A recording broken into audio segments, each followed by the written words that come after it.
Dobar dan trećarci. Evo nas na srpskom jeziku. Za početak ćemo pogledati ovu ilustraciju, odnosno ovu sliku. Šta na njoj vidimo? Vidimo nekog leptira, žabu, rodu, vidimo neku baru ili neko jezero. A da ima šta piše. Pogledaj pažljivo sliku i razmisli o lancu ishrane živih bića sa slike. Vaš zadatak je dakle da razmislite o lancu ishrane.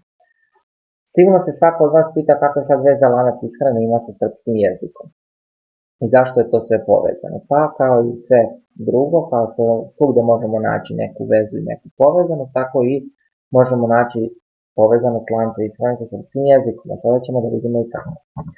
Ako ste dobro pogledali ove životinje i biljke koje se nalaze na ovoj slici i razmislili kako bi se to sve smestili u lanac ishrane, pa evo malo da vidimo kako sam to ja odradio i kako bi to moglo da bude. Imamo neku travu. Ko jede travu? To su biljojedi, tako? Leptir je jedan od biljojeda, njega smo imali na prethodnoj slici. Leptir će pojesti travu. Ko se hrani leptirom? Pa ko voli insekte, onako da hvata svojim dugačkim jezikom, to je žaba. A na kraju, ko jede žabe? Jedan od mesojeda koji jede žabe jeste roda. Pa evo, kad smo pogledali prethodnu sliku, imali smo rodu, žabu, leptira, imali smo neke razne biljke i travčice i kada to sve lepo složimo u lanac ishrane dobijemo jedan ovakav lanac ishrane od 4 karice.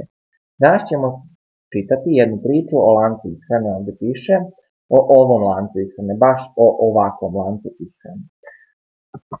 To je priča o dobroj rodi. Vaš zadatak, tu priču je napisala Stojanka Grozdanov-Davidović. Niste vjerojatno čuli ranije za nju. Ona je naš pisac, pisala je neke priče za decu, a evo jedna od tih priča je priča o dobroj rodi.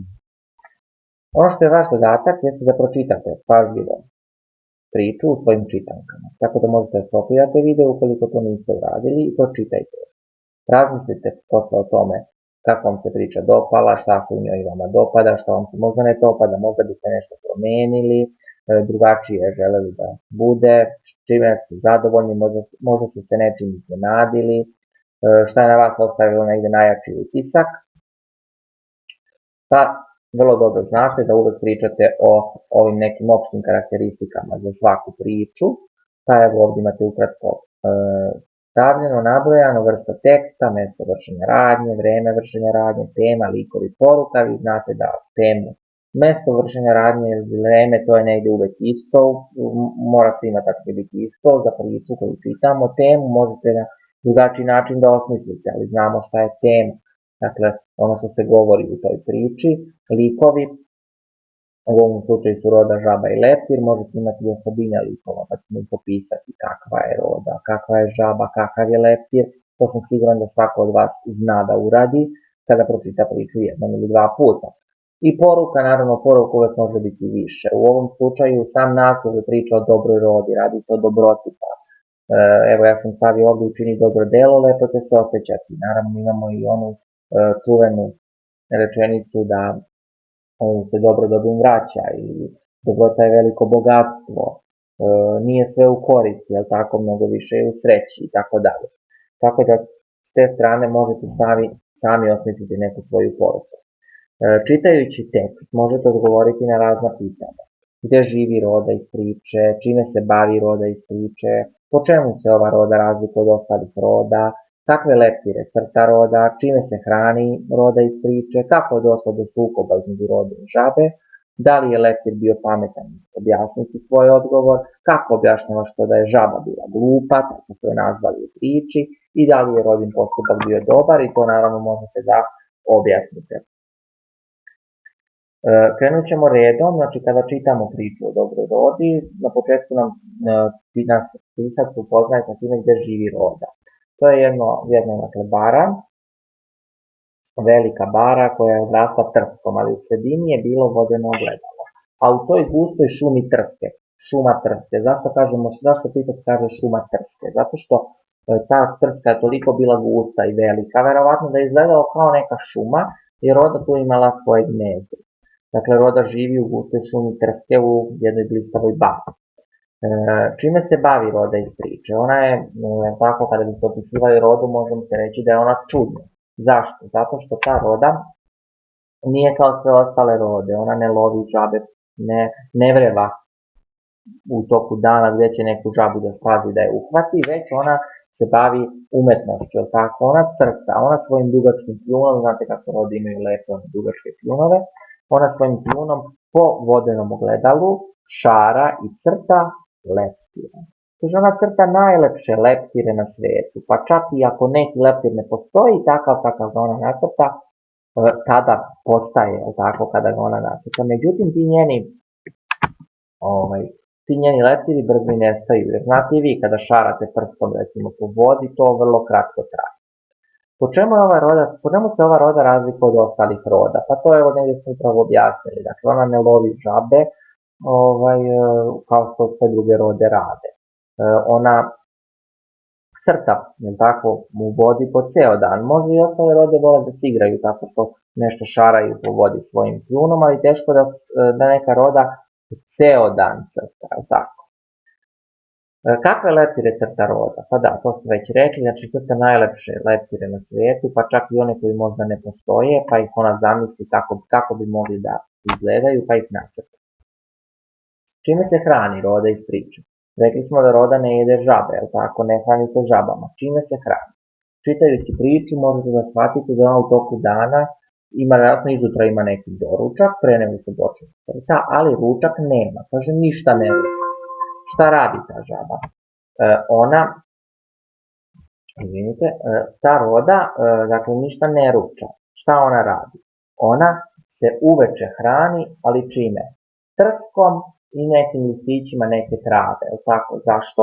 Jer kaže uveče žabe i da hoće da lovi ne može. Ne može da lovi žabe uveče, zato što se žabe uveče sakriju i tada kad se žabe sakriju, Roda ne može da ih nađe. Tako da se ona hrani nekim listićima trave ili neke trske. Dolazimo do negdje možda ključnog pitanja za ovu priču. Kako je došlo do sukoba između Rode i žaba? Svi znate da Roda crta leptire i da ona voli kada prođe neki leptirić tu pored nje i tako je bilo jednog dana kada ona crtala, leptirić je prošao, Roda se divila njegove lepoti, a žaba koja je ugledala leptira, očigledno bila gladna, skoči, kaže, i uhvati leptira. Šta je Roda uradila prvo? Razmislite. Da li ona odmah uhvatila žabu? Nije. Ona nije uhvatila odmah žabu. Ona je prvo rekla žabi ostavi leptira. Tako, ko malo ljutito, možda malo i da je zaplaši, jer ipak trebalo bi da se žabe plaše Rode. Međutim, žaba je bila tvrdoglava.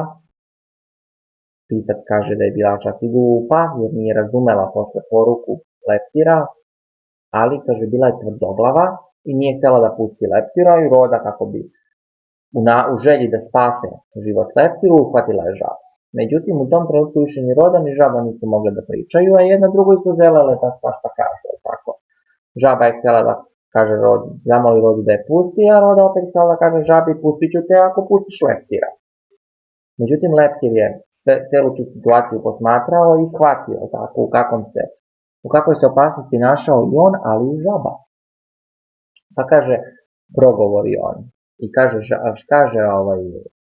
Rodi, pita Rodu, da li hoćeš da pustiš žabu ako ona pusti mene? Pa to može se nadoveže na ovo 7. pitanje, da li je leptir bio pametan. Itekako pametan, mudar i dosjetljiv. On se setio, aha, ako mene pusti žaba, verovatno će nju Roda da pusti, jer ta Roda je dobra, verovatno je već čuo i već viđao tu Rodu ranije tu, da ona ne hvata žabe.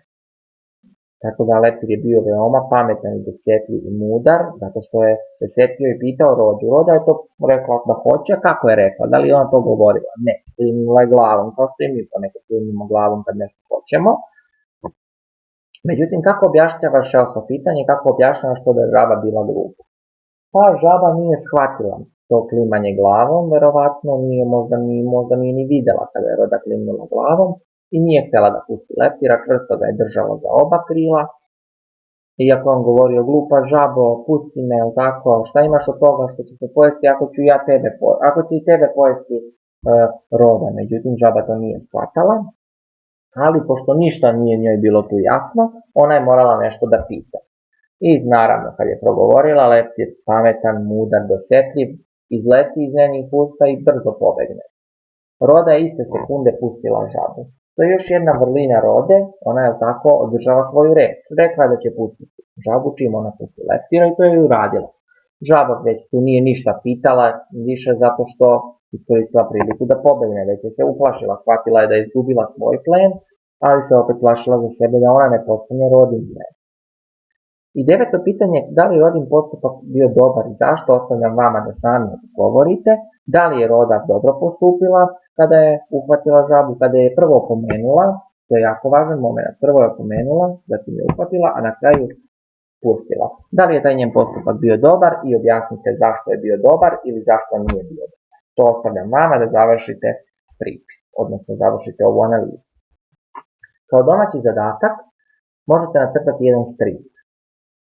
Taj strip treba da izgleda tako da, znači glavni deo tog stripa treba da bude ovaj moment kada žaba uhvati leptira i kada se dešavaju ti dijalozi i kada od tog momenta kada je leptir uhvaćen do momenta kada žaba pobegne, kaže žaba pobegne tamo negdje kod svojih drugarica da priča njima da postoji dobra Roda koja ne jede žabe. Služite se tekstom, znači uzmite čitanku, čitajte tekst, služite se njime, ono što piše u tekstu možete i da prepisujete u vaš strip, ne morate 100%, možete nešto malo da skratite, da produžite, da dodate ako se to vama sviđa. Strip znate da se crta, dakle crtati i u oblačićima pišete. Eto trećaci, nadam se da sam vam bio od pomoći, da smo lepo prošli kroz delo priča o dobroj Rodi. Vama ostaje da napravite strip i ja se radujem da pogledam vaše stripove. Pozdrav!